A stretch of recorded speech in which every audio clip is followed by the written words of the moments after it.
Welcome to a Foxy Tech Tips tutorial on updating your Samsung apps on your Samsung Galaxy.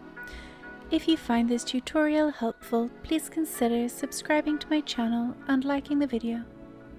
Swipe up from the bottom of the home screen to open the app screen, and then find and open the Galaxy Store app. It may be in your Samsung folder.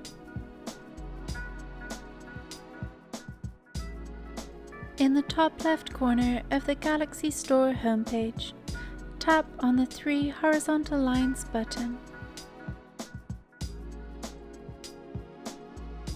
Tap Updates from the menu that appears.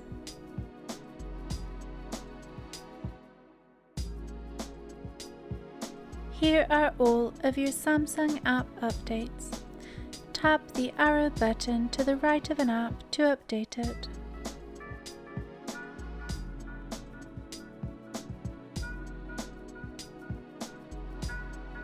If you tap on an app, you can see information about the app.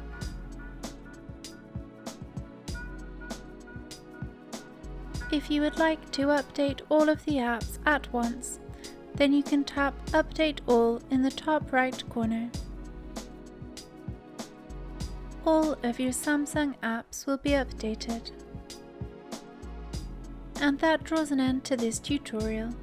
Please like the video if you found it helpful and subscribe to Foxy Tech Tips for more Samsung tips and tricks.